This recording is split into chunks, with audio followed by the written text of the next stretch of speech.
Yeah. So as I was mentioning, so I've been doing lots of like just thinking about that, and then also like getting trainings about counseling, and it has been really helpful, some of the things. But I'll just say that like you all are kind of already, like we all have been talking to tons of people. We've already done a lot. You all are probably experts in a lot of this. So I just had a couple ideas that I thought would be helpful to share. And they're particularly for sort of a more instance of like almost counseling versus, I know a lot of people call and want and are looking for resources, and we can definitely help them with that and kind of go into that mode. But I thought this is sometimes helpful, some of these things. So I will try to screen share if I can find it. Hold on.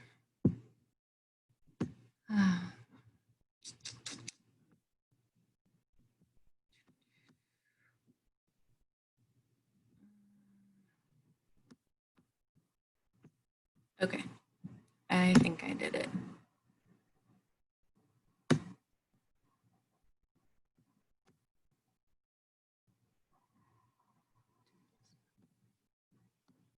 Okay.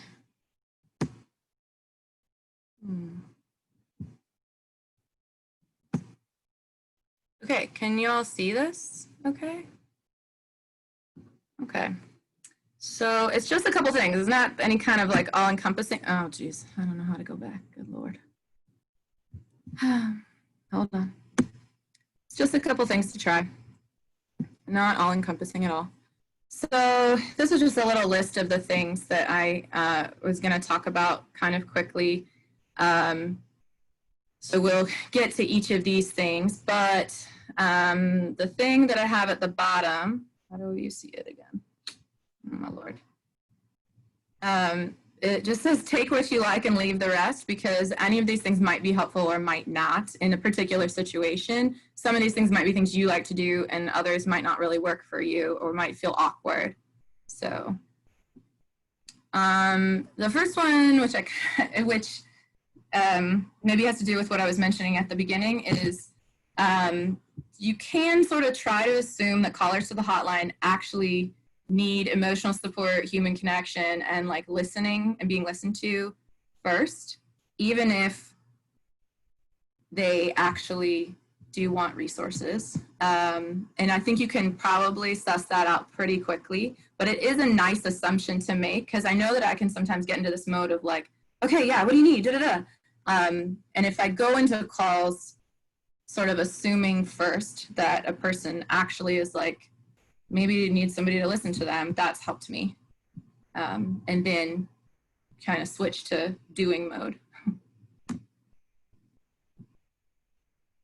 Okay, so the second thing is, it says normalizing and reassuring. So basically for that, and like I said, y'all probably have done or been doing this either like you already know what's even called, or you've been doing it without thinking about it. But normalizing is just sort of normalizing the reactions that folks are having, telling folks like that the reactions that they're having are actually common. Now, not always, right? Some are more concerning, but that a lot of the reactions they're having are common reactions, and that you know, it's kind of okay and it makes sense that they're feeling this way. And also to be reassuring, it doesn't mean that things are going to stay like this. It doesn't mean they're going to like develop a mental illness if they're having lots of anxiety, for example. So I guess I'm going to ask you all, what are some common reactions that you all have seen, like whether it's with people that you know personally, folks on the hotline? What are some things you've seen just from this time? That question makes sense, I hope.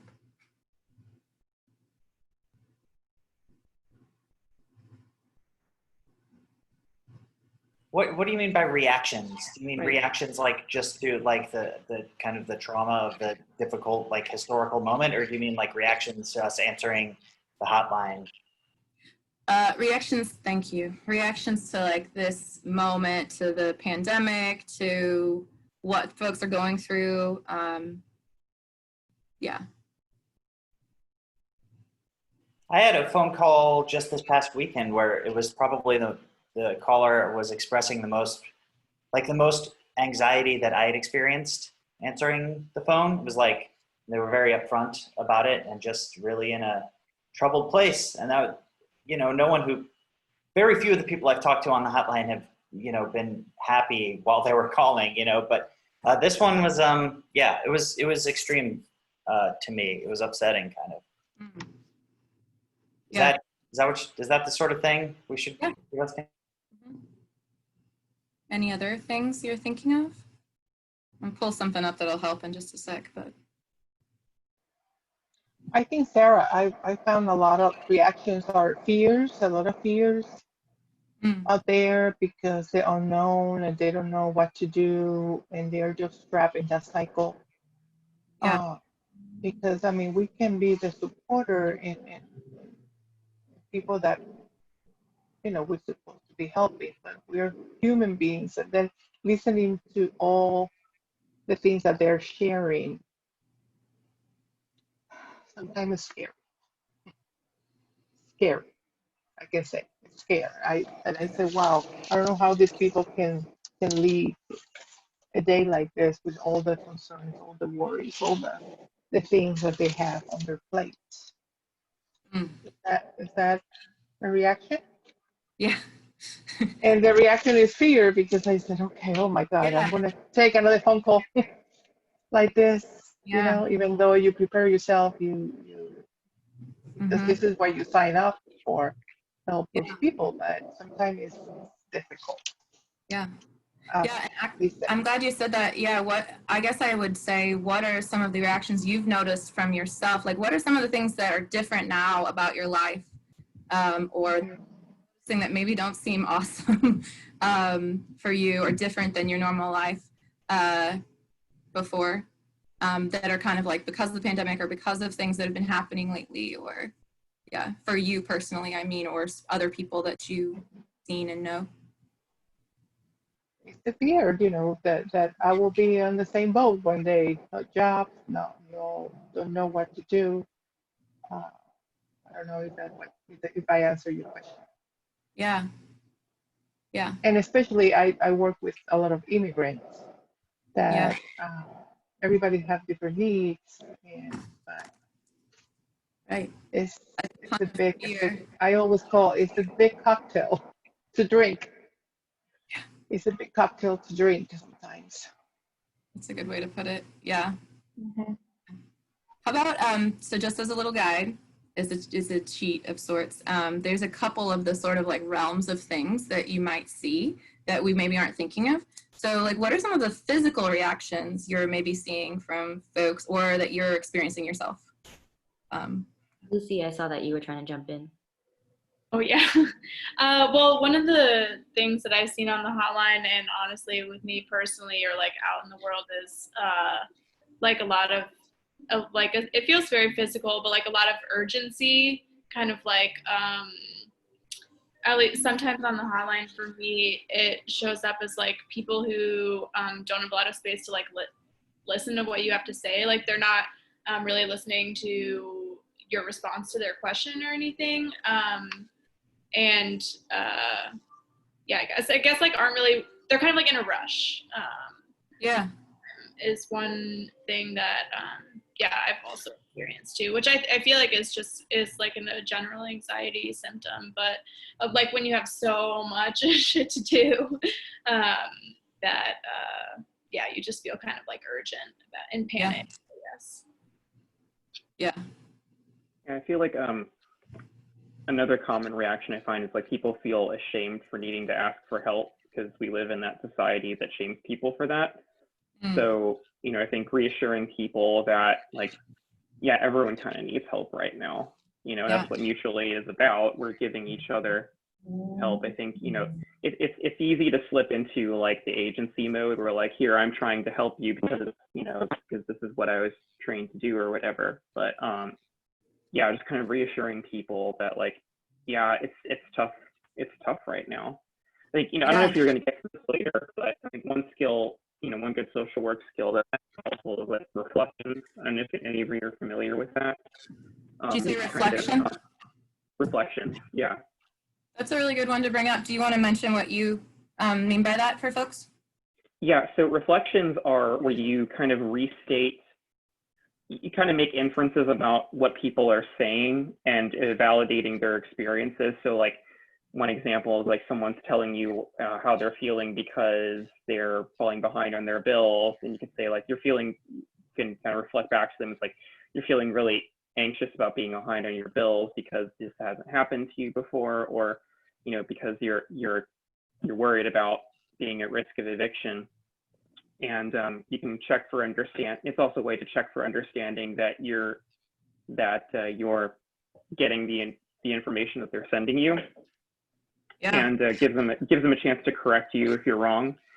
And I think it generally makes people feel more validated when they see their feelings and their thoughts reflected back to them. It tells them that tells them that you're performing active listening, and it can be a way to help people find their own solutions too. Yes.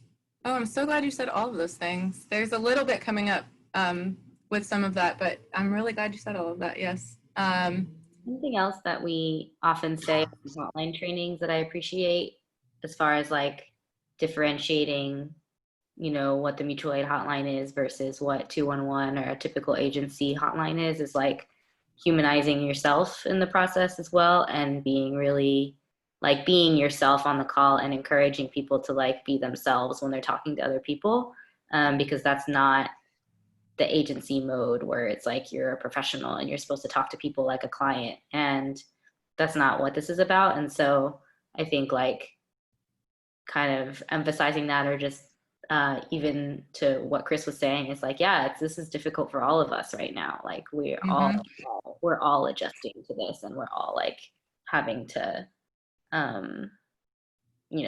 in different stages of crisis. Right. Yes. Yeah, like mentioning even other things that, I think that's why some of this can be really helpful. And I will get a little bit more to validate. I'm glad you brought up the reflection piece, Chris and Julia, what you were just saying too. This is so good. I think that some of the things that can be helpful with knowing the like sort of more common reactions that people have is to be able to say like, that makes so much sense that you're feeling this way. A lot of people are feeling and almost like basically reassuring folks that like they're not going crazy, they're not doing, they're not they might be a little bit, right? It's a crazy time, but that it isn't necessarily, they're not necessarily, things will pass, and that then that reaction is like a common one. Maybe not, you wouldn't say normal necessarily because people maybe don't like that word, but that it's like a common reaction. And those could include some of the emotional things that y'all were talking about, fear, anxiety, and that sometimes comes out physically. But also like some of the, or other emotional things. Yeah. Anger, sadness, and like the person's actually crying, like that can come out more than people are used to in a time like this. Yeah.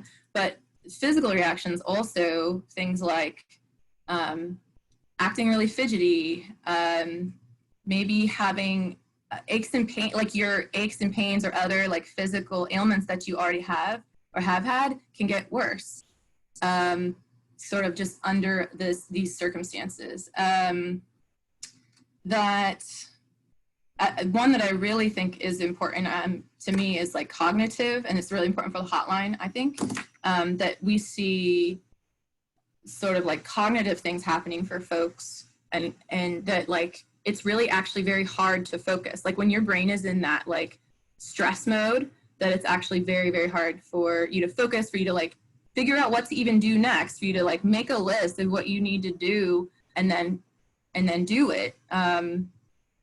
Because your brain is kind of stuck in that mode of being super up and just in like crisis mode, So that's actually really common.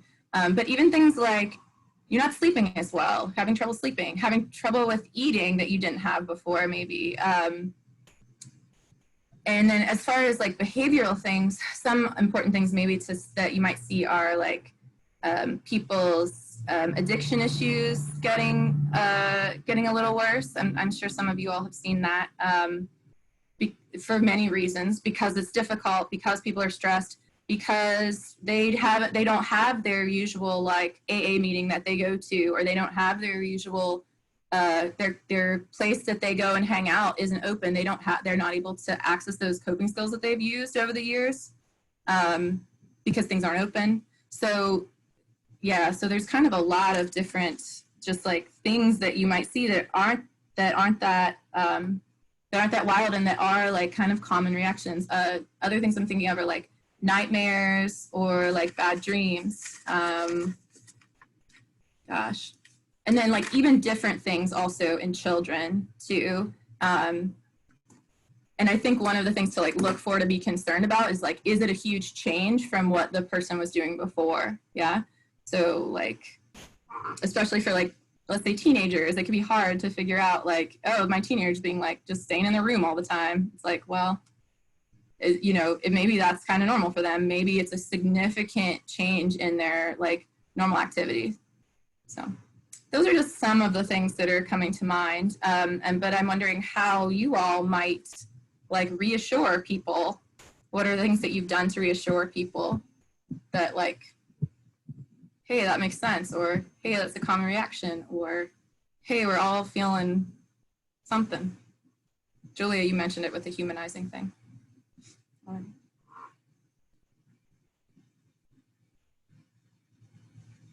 I feel like just telling people that they're common is a good start, so that people don't think that they're going crazy. I just dropped in a chat worksheet I've used with people experiencing trauma, and I thought it was funny because you were pretty much reading from the list already.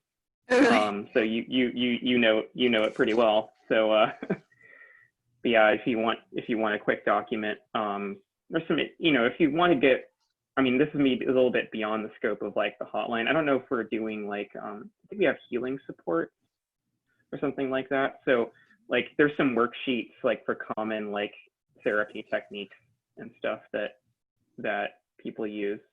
And it's at that same website that I pulled that from. Thank you for putting that in the chat. Yeah. Yeah. And I love like things like if I'm noticing that someone's just like super up, or like their anxiety is really high, like just like pointing it out, not like saying for sure, but saying like, it sounds like maybe like you're really worried about such and such. And like people maybe don't even, like when someone else names it or something, that can be really helpful, or when they're naming it can be really helpful. But yeah. And then, if they want some skills, there's people you can connect them with to figure some of those things out. Like the crisis counseling program that I work for is just one thing. There's also,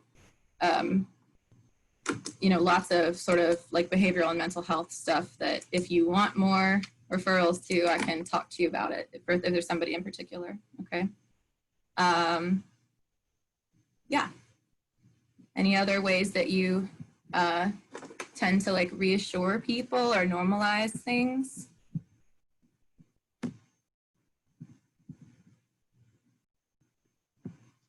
I use a lot of the, like Chris said, the reflection.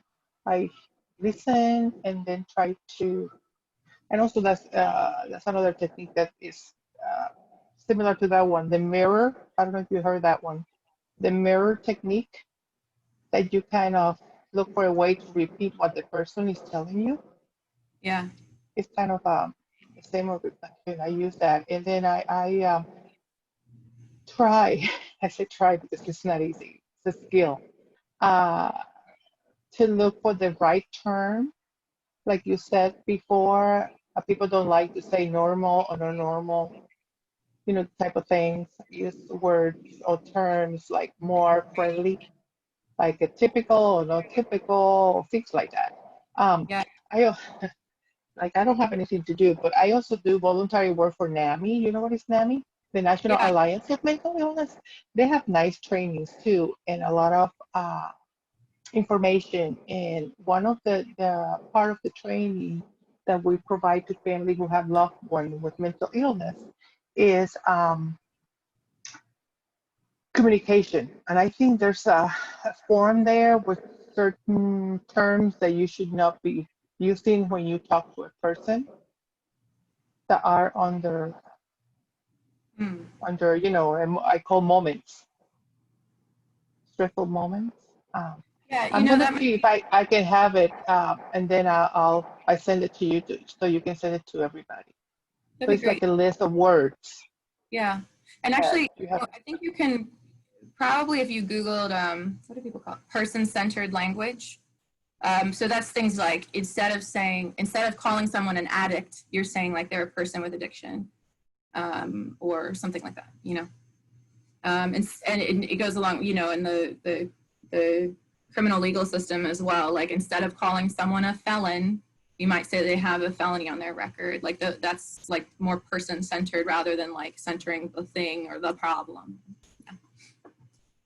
Yeah. That would be great if you sent that. And NAMI is an awesome resource. They do, it's almost like, it's like a program they do lots of programming that's for folks who have someone that has mental illness in their family or friends. They're really great. Yeah, they have support groups, as I recall, too. Mm-hmm. Yeah.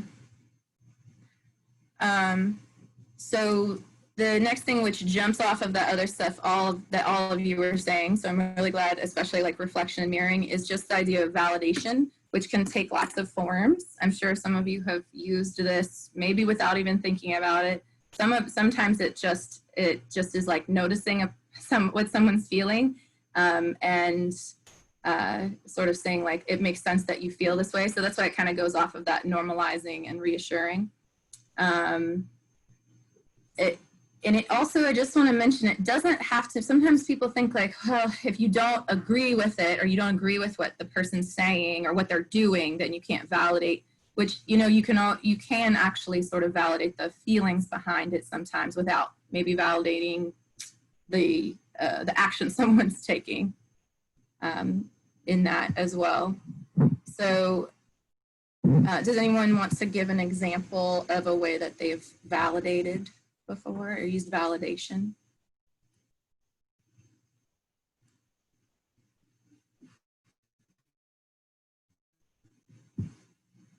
I didn't put examples of some of the stuff because I was like, these folks know already.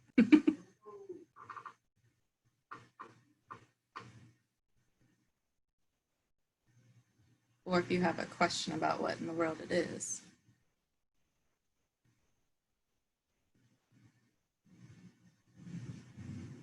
Well, the example that I use is that I said, I hear what you're saying, and that might be difficult, of what you're saying, but you have validated validated points of what are you telling me. And then if I hear, and then I can give an example of what they're telling me. So in that way, they feel that I'm with them connected, I'm hearing what they said and giving them validation of what they're telling me. That make sense? Yes. Kind of confusing. No, it But, doesn't.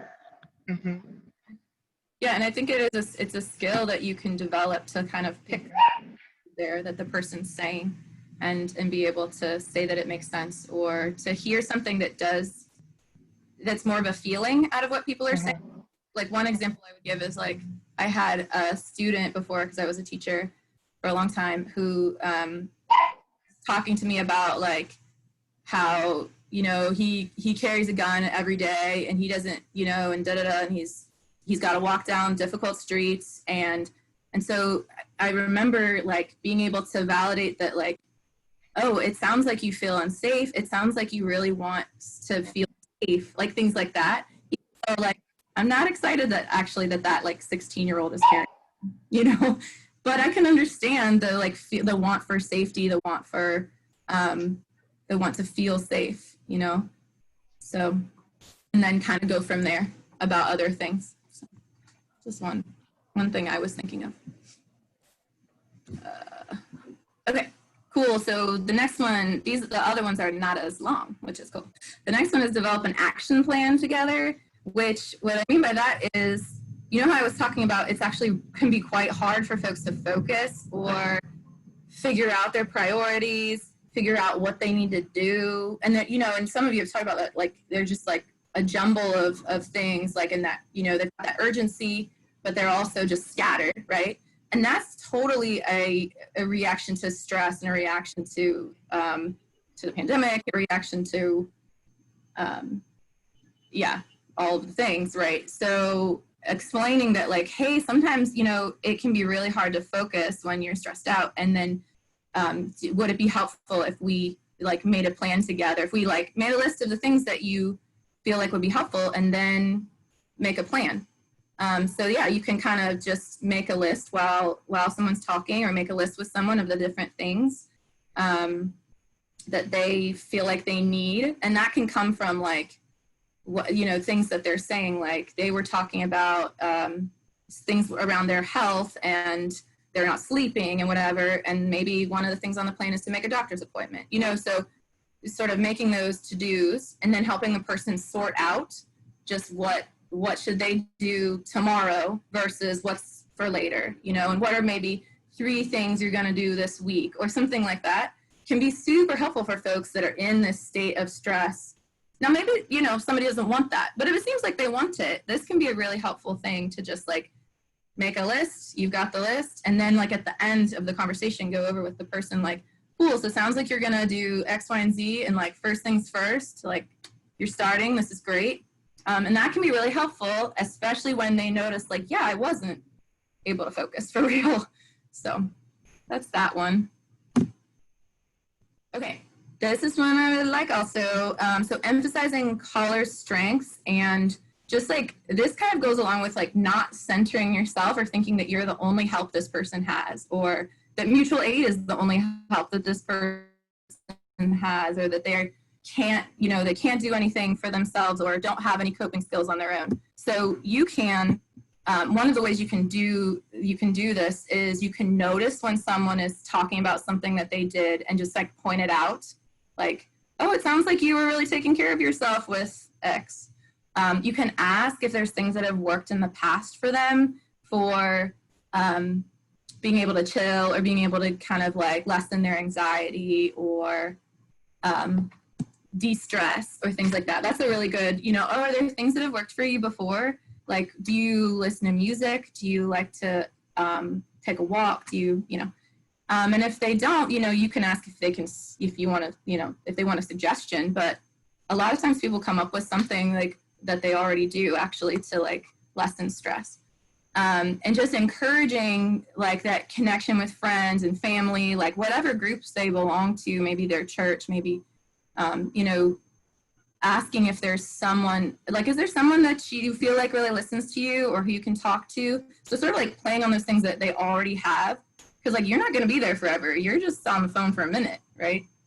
So building up any of those things are super helpful, and just like having them notice things they've done in the past, having them notice people that are there for them or have been there for them, and that can be really helpful. And then if they, sometimes people are like, I don't know, there's no one here. You know, you can make a suggestion, talk about other things, but yeah. Questions about that one or thoughts about that one? I think this is also somewhat related to like affirming, just like affirmations in general. And so like something I think about a lot is like that people just recentering on like what it is that we believe that people deserve. And so it's like, you deserve to have access to like safe housing, like you deserve access to like good food, you know? And so these are things that are not afforded to a lot of people right now and that are really hard to get, but like kind of letting people know that like, you know, I believe, and like, I think that like, you know, it's just affirming that they have a right to those things, even if they are not accessible at the moment, you know? Absolutely. I love that you just said that. Yeah. And it's sort of like emphasizing the community strength, or like emphasizing like these are things that are real. Like, this is what you deserve. Or even like, yeah, you're right. This shouldn't be this hard. Those sorts of things. You're absolutely right. This shouldn't be this hard. And also, you've done hard things before, or we're gonna talk about this and make a plan. So, yeah, cool. Moving on. Okay, the next one is like communicating safety and comfort. So any way that you can communicate safety and comfort, which part of the way we do that is just by being a person on the line, right? Who's talking to them as a person, who's not just like an agency, who's not, so that's one. And then, being honest, but also like encouraging folks to call back is one way to do that. Like encouraging folks to call back, encouraging people that it's actually very helpful if we know, like if this doesn't work for you, I want you to call back. If so, I'd love to know if you get anywhere with this Salvation Army, if it's helpful or not. That's helpful for, and even saying like, that's helpful for me, or that's helpful for mutual aid when we know that, because, you're like, it's like a person participating in like this community healing also, if a person calls back and says like, hey, this organization was awesome. I got my utility bill paid. These three like never even called me back. Like that's just noticing that that's helpful, that's and encouraging people to call back can be really great. And then I love like slogans and sayings and affirmations, use them all the time. And so I was going to share a couple and see if you all had any that are common for you. But so there are certain like slogans like first things first, or just gonna do like one step at a time, like things that are like that, that are calming. If a person is religious or something, like one common one is like let go and let God, or yep, give it to God, if you're comfortable doing that. And if not, you use whatever language, because it's you talking, right? So use what's comfortable to you, but any way that, you can say like, well, you did what you can, and like, it's awesome. You worked really hard, and now, how can we de-stress? And then just like things to remember or affirmations that are particular to the person. Like if you notice that it was often coming up for a person that, I don't know, that, geez, I mean, this is an easy one maybe, but like if it's often coming up for a person that they're not like, that they're not very pretty, or that they don't like how they look, you can, say things like, wow, I'm noticing this is coming up for you a lot. Like, is there something we can come up with to say to our, that you can say to yourself when that's coming up? Or, things like that. So something that's particular to the person is also helpful. Are there slogans or sayings that you all like or use maybe in your own lives or with others? Oh, one other one I forgot is that I like is it's never too late. That's one that I use personally, because that is a thing for me that I can start. I notice that I'll start to think, oh, I wish I would have done that thing already. I wish I would have learned to play the guitar when I was a child. I wish I would have. And so I'll have to tell myself it's never too late. And so that's one for me. But are there ones that you like?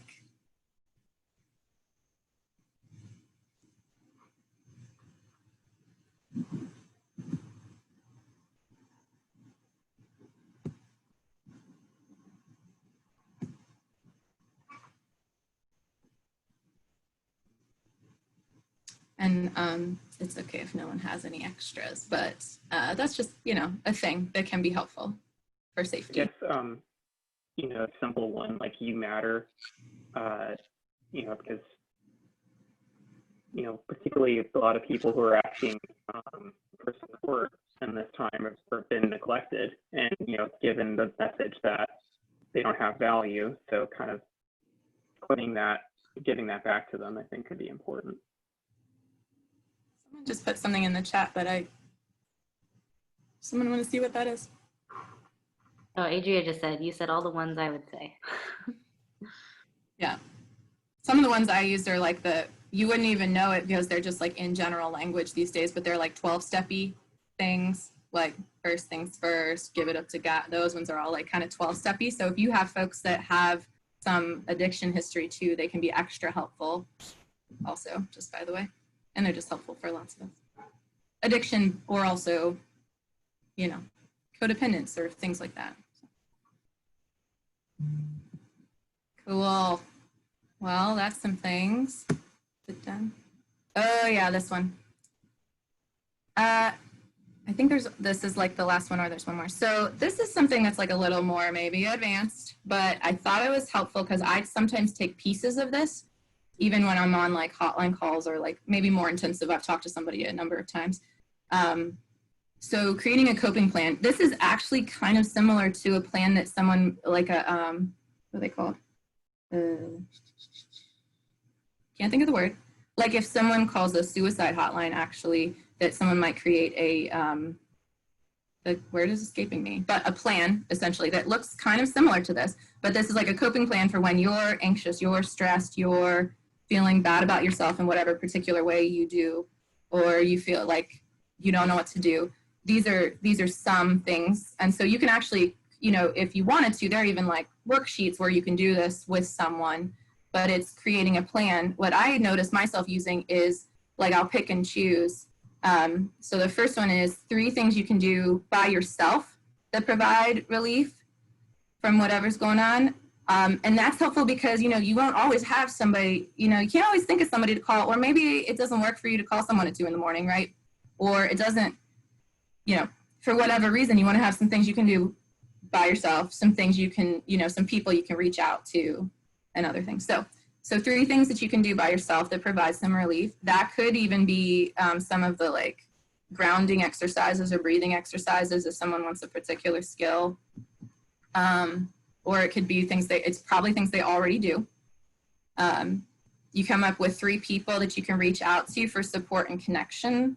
And that's probably people they know, but it doesn't have to be someone they're super close to. It could just be someone that, you know, someone they work with that they might just reach out to and that they kind of like, you know. So 3 people you can reach out to, 3 statements that you can tell yourself in difficult times. So that's those affirmations or those slogans.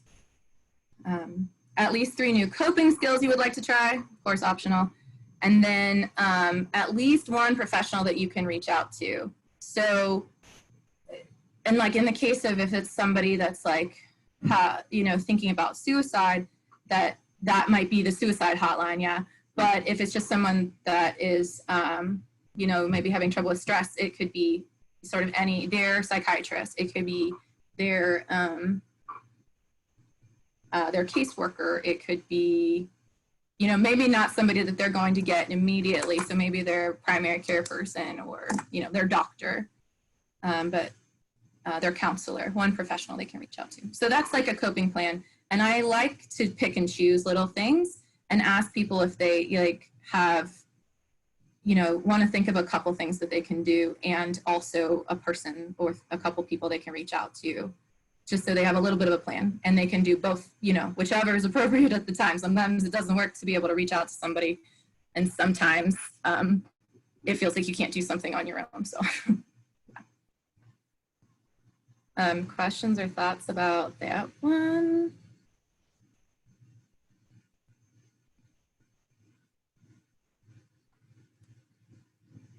And like I said, you can find like worksheets about this online that people can do, or that you can, it's actually kind of a nice exercise to do for yourself, just by the way, to do this, to sit down with it and have it like written out by yourself, or do it with a friend together and talk about it. It's actually really useful to be like, oh yeah, I have coping skills. I'm resilient. I have these things I can do. And when I'm in a crisis, you know, these things, you got to practice them before, because when you're in a crisis, you're not going to think about them.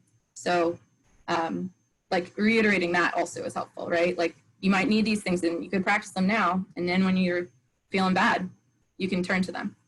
So. Okay, here's the thing. So the last part, and this I'm almost done actually, the last part is caring for ourselves. And I just want to point out that we are also survivors in this, and we are basically also first responders to this this crazy stuff that's happening right now. And, you know, it, not just the pandemic also, but other things going on. And even just like living under capitalism, really. Like we're kind of both like people who are coming into service providers, almost people are coming in contact with people that are like doing badly or need a lot and aren't getting their needs met. And then we are also dealing with trying to meet our needs and like having a stressful time as well. I was actually, you know, I know folks have heard the term compassion fatigue before. That's like a common thing I think most people have heard of. I don't know. I probably shouldn't say, have you heard of it, and then say that it's a thing people have heard of, but I think that a lot of people have at least heard that term. And I had someone fairly recently explain compassion fatigue as like a little differently, as like basically believing, I had written it down, let me see. I'm gonna find it.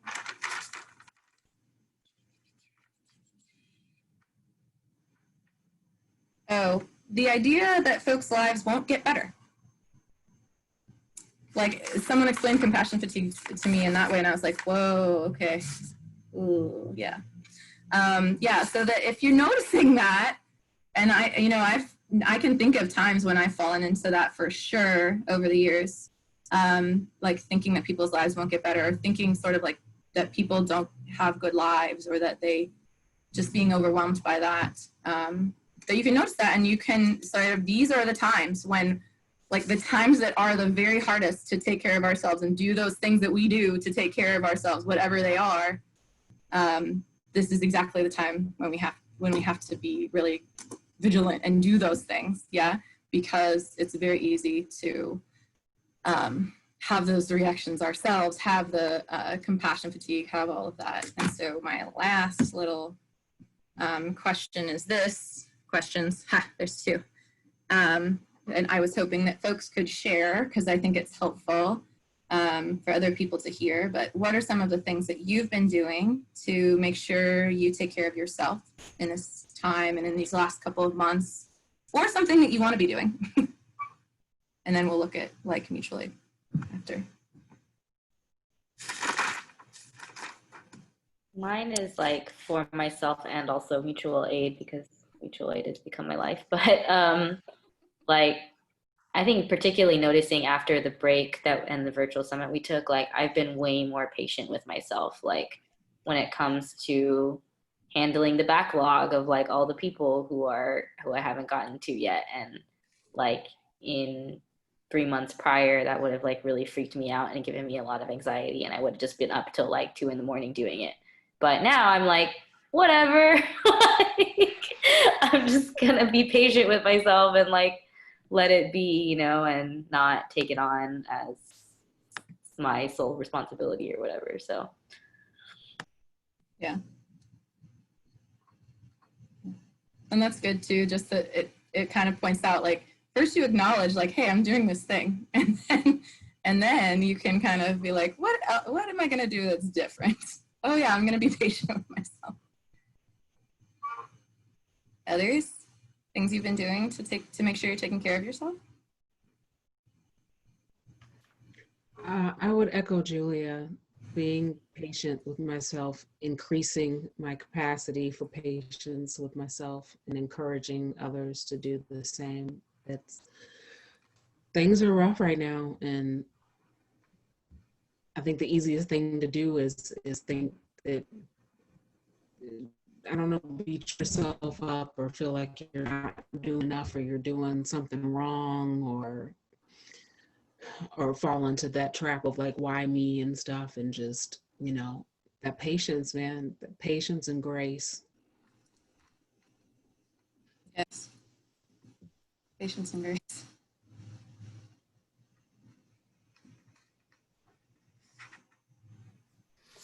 Going on bike rides with people in my like personal little pod has been really helpful for getting out of the house and getting a little social time and de-stressing. So yeah. Yeah.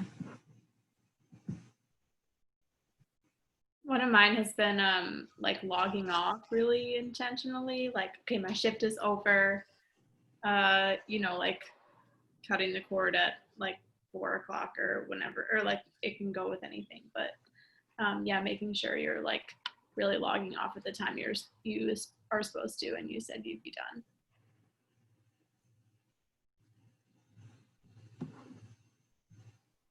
For me, I'm using the 168 hours a week that we have and using my Google Calendar. And I put nice colors. And I said, this is my time. I love to cook. I love to dance. And also I added walking.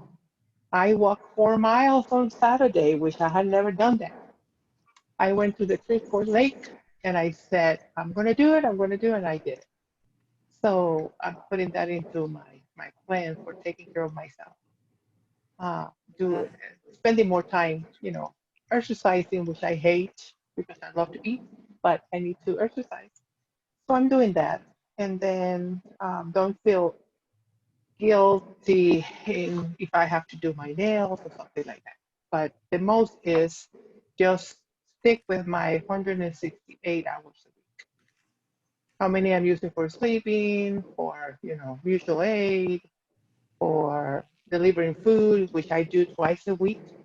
I go to North Sarah, you know that, right? North Sarah, what is it called? North North Sierra Sarah Food Hub. Hub. I go on Tuesday and pick 14 boxes for families and distribute those. So something that, you know, helped me also, that because at one point I said, okay, there's so much to do. I'm not doing anything. But then when I started looking at my calendar, I said, I think this is helpful for me to see what I'm doing when I look at my calendar. So keeping a calendar. Yeah. Mm.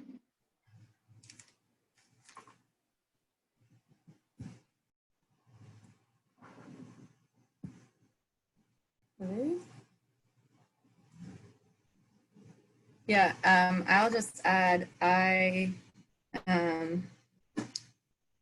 I'll add one thing is like just making sure that you're kind of doing the basics. And that's the thing that I sometimes struggle with, like sleeping enough, eating well, getting connection, exercise.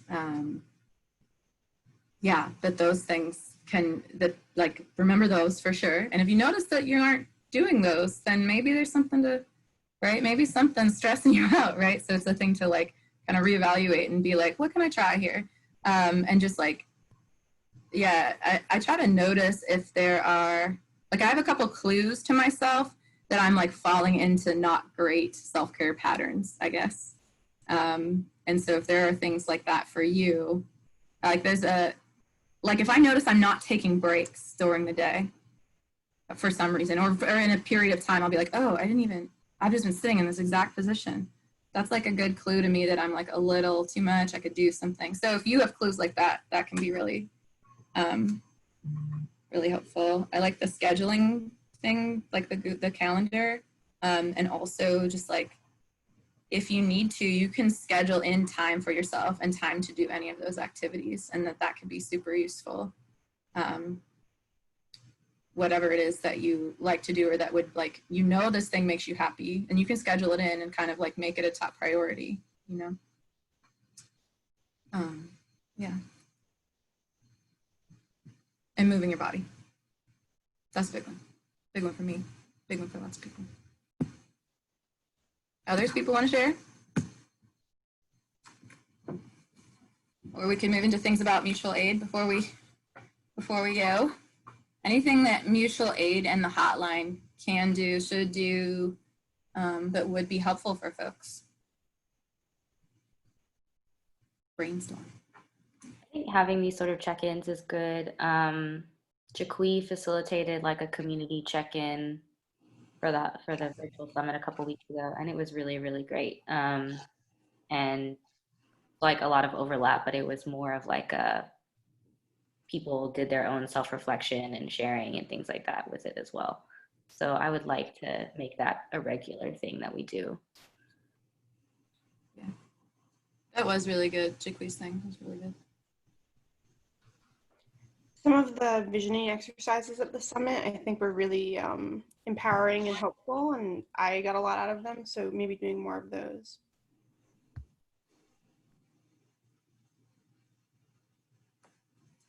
Cool. Agreed.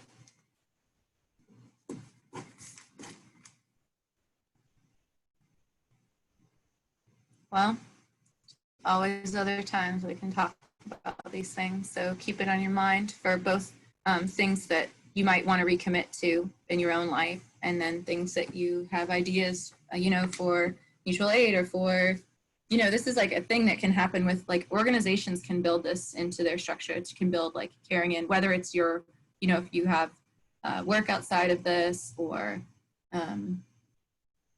even like intentional communities, things like that, you can like build in care, like,